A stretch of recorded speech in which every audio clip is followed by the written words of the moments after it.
Բարի եւ օրհնյալ առավոտ, սիրելի հարազատներս։ Հիսուս Քրիստոսի շնորհը, Հայր Աստծո սերը եւ Սուրբ Հոգու հաղորդությունը թող մեզ հետ լինի։ Թող ամեն խոչընդոտ, որ մեզ թույլ չի տալիս ստանալ Քրիստոսի սերը, ստանալ Աստծո շնորհը, հաղորդակցվել Սուրբ Հոգու հետ, շփվել նրա հետ, թող քանդվեն այդ կապանքները, թող քանդվեն այդ լեռները, Տերը հարթավայր դարձնի մեզ համար, որպեսզի մենք կարողանանք Տիրոջ հետ հարաբերվել, միավորվել եւ Քրիստոսով հաշտվել։ Ամեն։ Հակոբոս նամակի առաջին գլխի 13-ից 15 խոսքերը սա են ասում. Ոչ ոք փորձության մեջ լինելիս թող չասի, Աստծուց եմ փորձվում, որովհետև Աստված չարից չի փորձվում, ինքն էլ ոչ մեկին չի փորձում։ Յուրաքանչյուր մարդ փորձվում է իր իսկ ցանկությունից հրապուրվելով եւ խաբվելով։ Այնուհետև ցանկությունը հղիանալով մեղք է ծնում, իսկ մեղքը հասունանալով ծնում է մահ։ Հայր Աստված, ողորմած Տեր, Հիսուս Քրիստոսի անունով գալիս եմ ողորմությանդ գահի առաջ ու խնդրում եմ ինձ համար, ընտանիքիս բոլոր անդամների համար, գերդաստանիս համար, լսողների եւ նրանց ընտանիքի անդամների համար։ Տեր, ես խնդրում եմ, որ դու գործես մեր մեջ, ազատագրես մեզ ամեն կուրքերից, ամեն սխալ մտածելակերպից, որ սնում են մեր ցանկությունները եւ մեր մեջ չար ցանկություններ առաջացնում, անաստվածային ցանկություններ, որոնք հակառակ են քո կամքին ու քո խոսքին։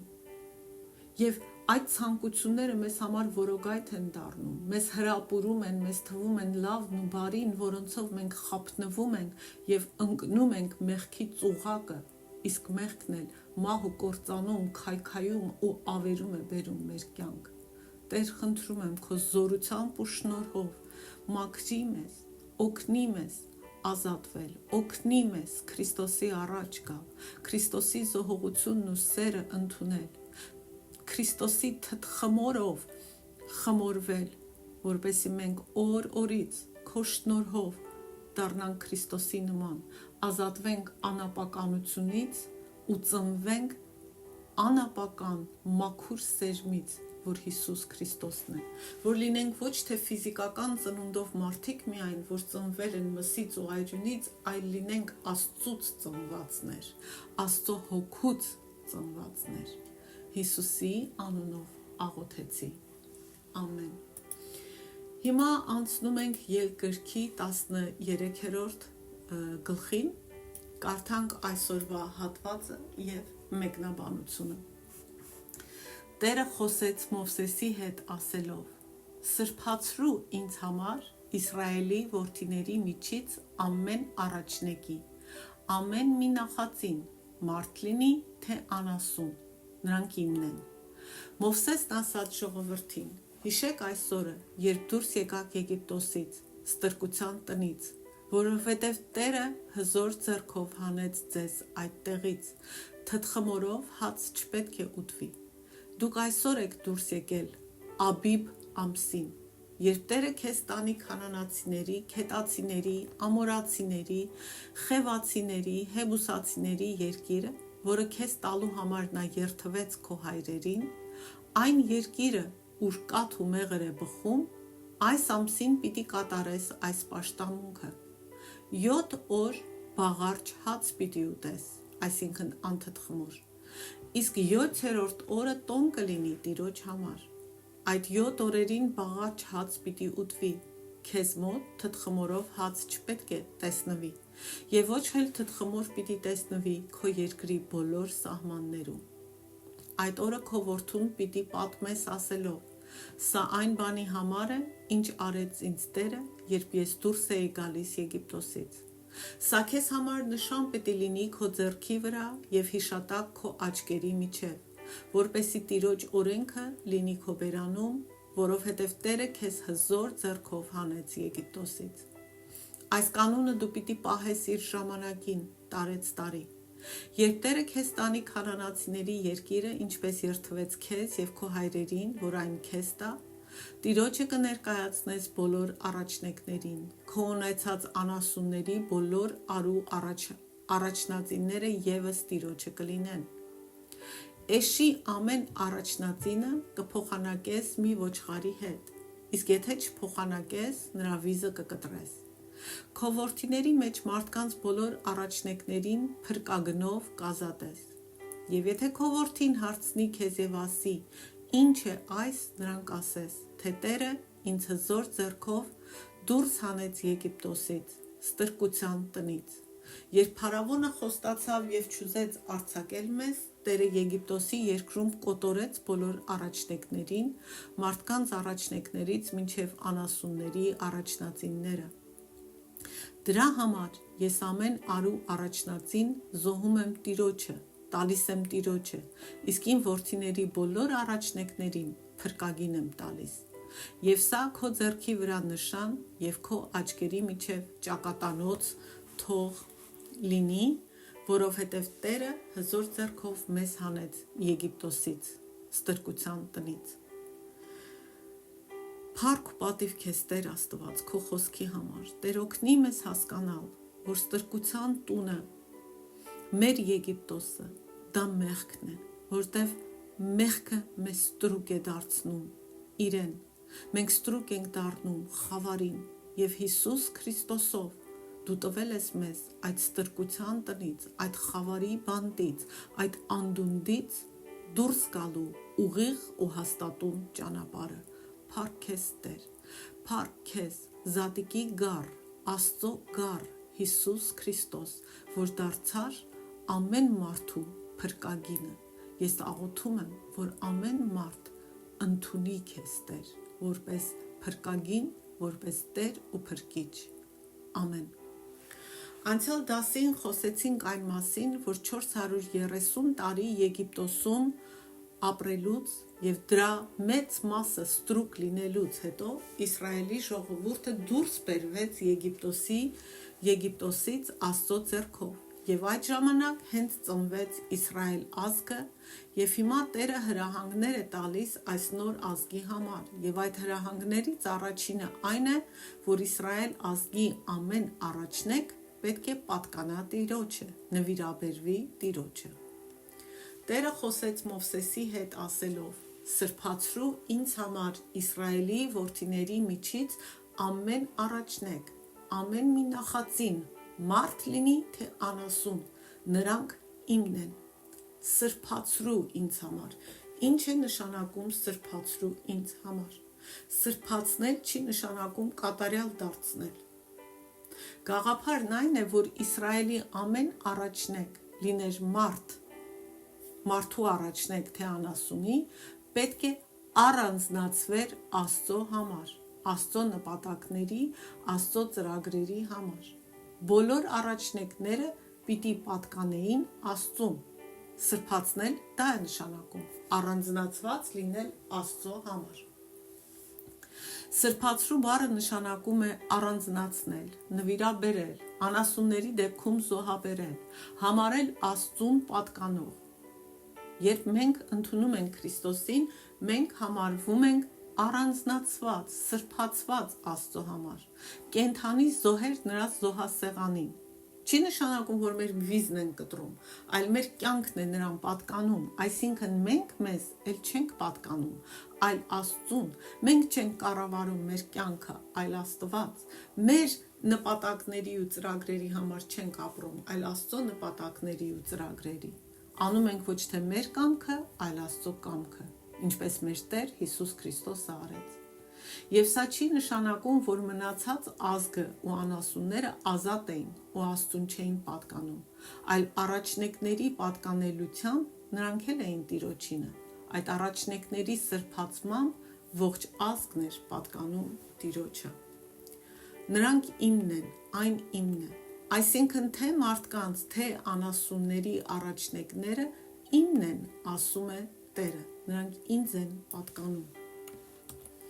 Սա 3 պատճառով էր։ Առաջինը, որտև Իսրայելը Աստծո առաջնեկն էր, Աստծո առաջնեկ ազգը, դա տեսանք Ելք 4:22-ում, եւ հիմա ամեն առաջնեկին Աստծուն նվիրաբերելով, Աստծո համար առանձնացնելով, հաստատվում ու հարգվում էր Իսրայելի Աստծո առաջնեկը լինելու հանգամանքը, փաստը։ Երկրորդ, որովհետև առաջնեկը համարվում էր լավագույնը, եւ լավագույնը միշտ տրվում էր Աստծուն։ Մենք մեր կյանքի լավագույնը, մեր լավագույն ժամը մեր օրվա պիտի տանք Աստծուն։ Մեր լավագույն կարողությունները պիտի դնենք Աստծո գործի համար։ Վերջապես, որպես հիշեցում բոլոր սերունդների համար, այն մասին, որ Աստված փրկագնեց Իսրայելին, իր առաջնեկին Եգիպտոսից։ Իսրայելը փրկվել էր Եգիպտոսի առաջնեկների կործանումով, եւ այժմ նրանք պարտավոր էին նվիրաբերել իրենց առաջնեկին, որպես իրենց ազատագրման մշտական հիշատակ, խորհրդանշան, հիշեցում, ասում է մեկնաբանը։ Եվ հիմա Աստված Մովսեսի միջոցով հաստատում է անթթխմոր հացի տոնը, որը կոչվում է բաղարջակերած տոն։ Տեսնենք ինչ է դա եւ ինչու է Տերը այդ տոնը հաստատում։ Մովսեսն ասաց ժողովրդին. Հիշեք այս օրը, երբ դուրս եկաք Եգիպտոսից, ստրկության տնից, որովհետև Տերը հզոր ձեռքով հանեց ձեզ այդտեղից, թթխմորով հաց չպետք է ուտվի։ Դուք այսօր եք դուրս եկել Աբիբ ամսին, երբ Տերը քեզ տանի քանանացիների, քետացիների, ամորացիների, խևացիների եւ հեբուսացիների երկիրը, որ քեզ տալու համար նա երթվեց քո հայրերին, այն երկիրը, ուր կաթ ու մեղր է բխում, այս ամսին պիտի կատարես այս պաշտամունքը։ 7 օր բաղարջ հաց պիտի ուտես, իսկ 7-րդ օրը տոն կլինի Տիրոջ համար։ Այդ 7 օրերին բաղարջ հաց պիտի ուտվի, քեզ մոտ թթխմորով հաց չպետք է տեսնվի, եւ ոչ էլ թթխմոր պիտի տեսնվի քո երկրի բոլոր սահմաններում։ Երբ մենք մեղքից ազատվում ենք, մեղքի իշխանությունը քանդվում է մեր վրայից, մենք այդ մեղքը, որ թթխմորն է ու փչացնում ու ապականում է մեր կյանք, էլ մեր մեջ չպետք է գտնվի։ Մենք մեղքի հետ չպետք է խաղանենք, այլ պիտի կտրենք ու հեռացնենք, պատերազմենք այդ մեղքի դեմ։ Առաջին բանը, որ հասկանում ենք, սա պիտի ամեն տարի նույն ամսի նույն օրը տոնեին, որպեսզի իրենք ու իրենց սերունդները հիշեին ու վկայեին Աստծո ողորմությունը իրենց հանդեպ, որ Աստված փրկագնեց իրենց ու հանեց Եգիպտոսի ստրկության տակից։ Այդ ստրկությունը նաև ստրկություն էր կուռքերին, որտեղ նրանք Եգիպտոսի կուռքերին էին նաև հավատում, որ հիշեին Աստծո զորությունը, որ հիշեին իրական Աստծուն, ամենակարողությունը Աստծո, հիշեին Արարիչ Եհովա Աստծուն, որ իրենք իրեն են պատկանում։ Սա պետք է շարունակական վկայություն լիներ իրենց ու իրենց սերունդների համար, ու իրենց սիրտը անընդհատ լցներ գոհունակությամբ ու հավատով առ Աստված։ 7 օր բաղարջ հաց պիտի ուտես, այսինքն 7 օր անթթխմոր հաց պիտի ուտես։ Հիշում եք, ասել ենք, նորից հիշենք, որ թթխմորը մեղքն է նաև ներկայացնում։ Նախ Տեր Աստված Զատիկի գառան արյունով ազատագրեց նրանց, իսկ հետո ասաց անթթխմոր հաց կուտեք, այսինքն մաքրվեք։ Սա ցույց է տալիս այն սկզբունքը, որ մենք Տիրոջ առաջ կարող ենք մեղքից ազատ կյանքով ապրել, անարատ մաքուր կյանքով ապրել միայն Հիսուսի խաչի վրա կատարած զոհողությունը ընդունելուց հետո, նրա արյունով լվացվելուց եւ նրա արյունով ազատագրվելուց հետո, որտեղ նրա արյունը կոտրում է մեղքի իշխանությունը մեր կյանքից։ Եվ միայն նոր կարող ենք ապրել մաքուր կյանքերով, որովհետև Հիսուսն է Զատիկի գառը։ Առանց Հիսուսի արյան փրկարար գործը մեր կյանք ընդունելուց մենք չենք կարող ազատագրվել մեղքից ու դրա բերած ամեն քայքայումից ու ապականությունից ու մեղքի ստրկությունից։ Իսկ 7-րդ օրը տոն կլինի Տիրոջ համար։ Միևնույն ժամանակ անթթխմոր հաց ուտելու օրերը տխուր, տրտում ու անուրախ օրեր չէին, այն սկսվում եւ ավարտվում էր խնջույքով։ Տիրոջ մեջ մաքրության երթը, մեղքից ազատվելու մեր ընթացքը դժվար է, բայց այն նաև մեզ պիտի լցնի ուրախությամբ ամեն անգամ տեսնվելով ինչպես ենք մենք ազատվում կապանքներից։ Եվ գլուխ գործոցը մեր ուրախության այն է, երբ երկնքում կլինի Հիսուսի հարսանիքը եւ նա կմիավորվի իր հարսի, իր եկեղեցու հետ, որը մենք ենք ամեն մեկս։ Եվ Աստված ասում է, որ Իսրայելի ազգը չմոռանա բացատրել իրենց երեխաներին ու ապագա սերունդներին, թե ինչու են այս տոները նշում եւ այս ամենը անում, ինչու են անթթխմոր հաց ուտում ամեն տարի որոշակի ժամանակով։ Այդ օրը քո որդուն պիտի պատմես ասելով. սա այն բանի համար է, ինչ արեց ինձ Տերը, երբ ես դուրս էի գալիս Եգիպտոսից։ Ինչպես արդեն ասեցինք, սա վկայություն է Տիրոջ ողորմության ու շնորհի, նրա զորության մասին, որ պիտի սերունդների հավատքը զորացներ, նրանց լցներ գոհությամբ եւ խոնարհությամբ առաստված։ Ամեն անգամ, երբ եկեղեցի ես գնում եւ հաղորդության ես մասնակից դառնում, սա այդ զատիկն է նշվում։ Մենք հիշում ենք Հիսուսի արած զոհողությունը, մենք նորոգում ենք մեր ուխտը նրա հետ, մենք ակնկալիքով սպասում ենք նրա վերադարձին։ Սա քեզ համար նշան պիտի լինի քո ձեռքի վրա եւ հիշատակ քո աչքերի միջև։ Աստված ուզում էր, որ Եգիպտոսից ազատագրումը միշտ հիշեին, երբեք չմոռանային, կարծես միշտ կենթանի կերպով իրենց աչքերի առաջ լիներ։ Եվ դրա պատճառներից մեկը նա էր, որպեսզի չշեղվեն Աստծո ճանապարհից, նորից չընկնեն ստրկության մեջ, մեղքի ստրկության, կռապաշտության ստրկության մեջ, Աստծո ճանապարհներից դուրս չգան։ Բայց մարդիկ ինչպես միշտ բառացիորեն են ամեն բան վերցնում եւ սխալ հասկանում եւ ուղղափառ հրեաները մինչեւ օրս իրենց ձեռքերին կամ ճակատներին փոքրիկ այդ ճակատանոցներ տուփեր են ամրացնում, որոնց վրա սուրբ գրային գրություններ են գրած, որպեսզի չմոռանան Աստծո խոստումները եւ արածները։ Բայց Աստված ցանկանում է, որ այդ ամենը մենք մեր սրտում պահենք, որպեսզի ապրենք հնազանդությամբ։ Մենք կարող է մեր ձեռքին ու ճակատին կպցնենք, բայց մեր սրտում չպահենք ու չապրենք այդ խոսքերով, ճանապարհից շեղվենք, Աստծուն թիկունքով դառնանք, մոռանանք նրա արածը, դառնանք երախտամոռներ եւ նորից ընկնենք մեղքի ու կռապաշտության մեջ։ Հետագայում դրա համար Հիսուսը դատապարտեց այդ տուփերը կրելու, ոչ միայն այդ տուփերը, այլ այդ ամեն տեսակի ֆիզիկական խորհրդանիշները կրելու չարաշահումը կրոնավոր փարիսեցիների շրջանում, որովհետև նրանք այդ ամենը դարձրել էին մեծ ու ցուցադրական, դրանով ցանկանալով ցույց տան, թե իրենք սուրբ են, ավելի լուրջ հոգևոր մարդիկ են, բայց իրականում Աստծո խոսքը չէին պահում, չէին կատարում։ Կարդանք Մատթեոս ավետարանի 23-րդ գլխի 5-րդ խոսքը։ Իրենց բոլոր գործերը մարդկանց ցույց տալու համար են կատարում,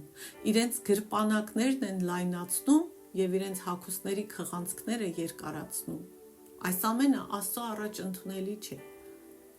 Վերջին ժամանակներում կլինի այս սովորույթի սատանայական իմիտացիան։ Հիշեք, սատանան միշտ կրկնօրինակում է այն, ինչ Աստված ասում է, ինքնուրույն մտածելու ոնց որ կարողություն չունենա։ Երբ ների թիվը կդրվի կամ մարդկանց ձեռքին կամ ճակատին, բայց կլինի այն բոլոր մարդկանց, ովքեր կամովին կընդունեն այն, ովքեր կամովին կհրաժարվեն Աստծուց, ովքեր Աստծո խոսքը իրենց սրտում կրող չեն լինի եւ Աստծո ճանապարհներից կշեղվեն։ Կարդանք Հայտնության գրքի 13-րդ գլխի 16-ից 17 խոսքերը։ Եվ բոլորի, փոքրերի ու մեծամեծների, հարուստների ու աղքատների, ազատների ու ծառաների աջ ձեռքին կամ նրանց ճակատին դրոշմեր դնում, որպեսզի ոչ ոք չկարողանա գնել կամ վաճառել, բացի նրանից, ով գազանի անվան դրոշմը կամ նրա անվան համարն ունի։ Սրանք կլինեն այն բոլոր մարդիկ, որոնք կնքված չեն լինի Սուրբ Հոգու կնիքով, այսինքն իրենց մարդիկ, որոնք չեն գտնվում Աստծո իշխանության, Աստծո խոսքի իշխանության տակ։ Որպեսզի Տիրոջ օրենքը լինի քո բերանում, որովհետև Տերը քեզ հզոր ձեռքով հանեց Եգիպտոսից։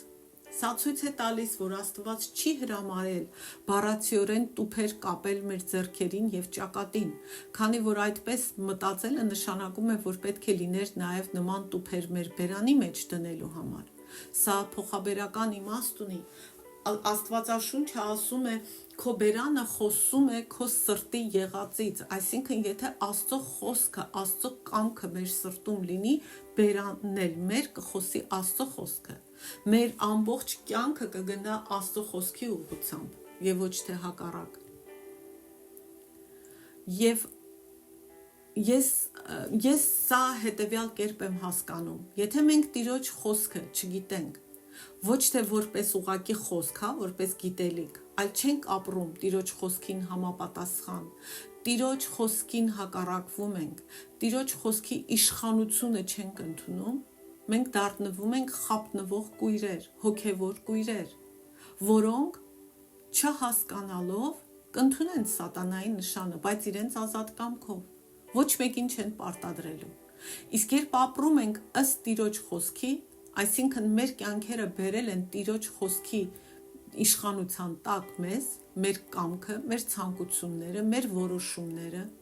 մեր կյանքի բոլոր ոլորտները, անգամ մեր ֆինանսը,